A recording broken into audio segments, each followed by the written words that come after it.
मुझे ये बताया गया कि अभी उत्तर प्रदेश के होमगार्ड्स की वैकेंसी आई। उन होमगार्ड्स की वैकेंसी की तैयारी, उसका फॉर्म उन छात्रों ने भी भरा है जो आईएएस और पीसीएस का एग्जाम दे रहे हैं। इसी छोटी से उदाहरण से आप प्रतियोगी परीक्षाओं के छात्रों के भीतर बेरोजगारी का आलम क्या है इसका अंदाजा लगा सकते हैं। अगले कुछ दिनों तक, कुछ मिनटों तक मेरे इस कार्यक्रम में अगर देश के छात्रों के दिमाग में क्या चल रहा है ये जानना है तो ये सारे छात्रों की पीड़ा को और इन सारे छात्रों के दर्द को आप सुनने का काम कीजिए। इसके बाद अब मैं कुछ नहीं बोलूँगा। छात्र अपने तरीके से आज की परिस्थितियों के बारे में बात रखेंगे। मैं यहाँ से शुरू करता हूँ। आपका नाम क्या है? अखंड प्रताप सिंह। मैंने जो बोला उस पर आप क्या कहना चाहते हैं? बात यह बेरोजगारी का आलम इतना है कि विद्यार्थी जीवन में सबसे बड़ी समस्या है बाहर आके रहना, यहाँ की परिस्थितियों में ढलना, अपने संसाधनों को सीमित करके ज़्यादा अचीव करना।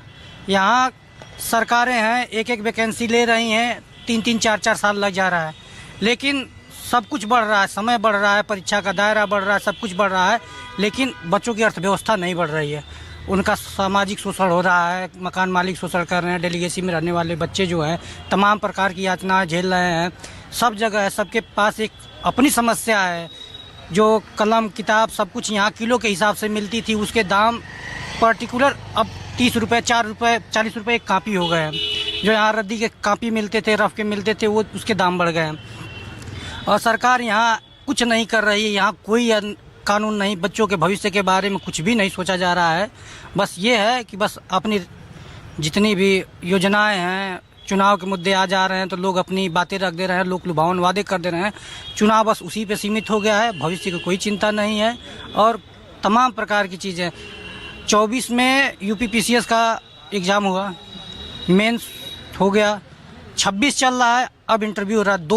2 साल का पीरियड आप सोच रहे हैं विद्यार्थी जीवन के लिए कितना भारी होगा। 2 साल के पीरियड में उनकी कितनी क्षति हुई है, मानसिक क्षति हुई है, आर्थिक क्षति हुई है, सब कुछ क्षति हुई है। फिर भी लोग लड़ रहे हैं, संघर्ष कर रहे हैं अपने जीवन को अच्छा बनाने के लिए, बेहतर बनाने के लिए कि हम अपने परिवार का, अपने समाज का विकास के लिए हमको अगर आज यहाँ से टूट के चले जाएंगे तो फिर हम कहीं के नहीं रह बचेंगे। पूरी चीज़ें अपनी खपा देने के बाद भी क्या हाथ लग रहा है? निराशा।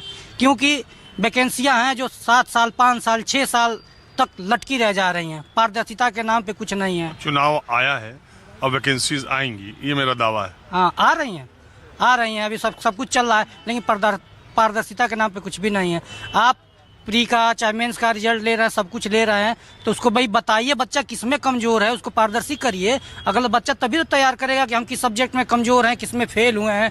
कुछ क्या आखिरी पिछला इम्तहान आपने कब दिया था? पिछले वाले में ही, 24 वाले में, 25 वाले में, पीसीएस वाला, उसमें नहीं हुआ, प्री नहीं हो पाया। अब ये हम अपनी समीक्षा कैसे कर पाएंगे? उसके बाद आपने कोई इम्तहान दिया? नहीं, उसके बाद कोई नहीं। कोई एग्जाम हुआ नहीं या आपने दिया नहीं? हुआ ही नहीं। उसके बाद किसी तरह का कोई एग्जाम नहीं।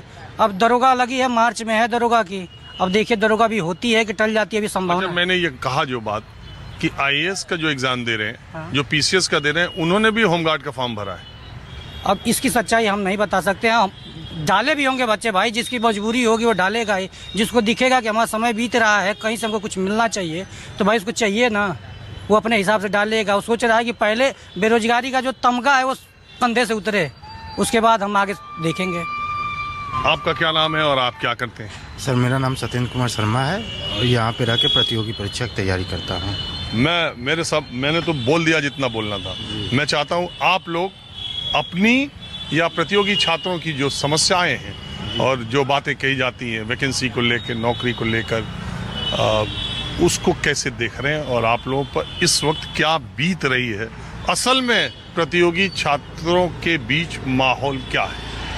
सर देखिए, हम 2008 में इलाहाबाद यूनिवर्सिटी में आए थे, काफ़ी दिन हो गया था। तो मैं अपने 8 में 18 साल हो गए। हाँ सर, अपने अनुभव से कह सकता हूँ कई चीज़ें जो है धीरे धीरे। आप तैयारी कर रहे हैं? जी सर, कई चीज़ें धीरे धीरे सुधर रही। एक बहुत सारे लोग कहते हैं इतने सालों से 18 साल आए, मान लीजिए 7-8 साल आपकी पढ़ाई शैक्षणिक निकाल दिए जाएं, तो 10 साल से आप प्रतियोगी परीक्षाओं की तैयारी नहीं कर रहे हैं, तो आपको दूसरे विकल्प की तरफ नहीं जाना चाहिए? मैं ऐसे पूछ रहा हूँ, आप करें चाहे जब तक।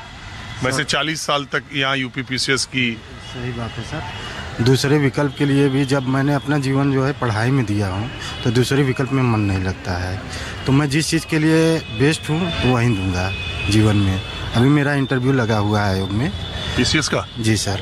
तो पहले मेरी शुभकामनाएं। आप छोटे भाई भी हैं, आले नाल के। अच्छा, आप गेस्टेड अफसर जल्दी हो जाएं पीसीएस, और रिजल्ट आए तो मुझे सूचित कीजिएगा। जी सर।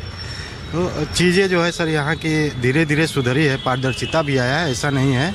जो सोशल मीडिया डिजिटल संरचना आने की वजह से पारदर्शिता भी आया है, और कई चीज़ जो है कि बहुत अच्छा, मतलब वर्तमान सरकार ने बहुत अच्छा भी किया है।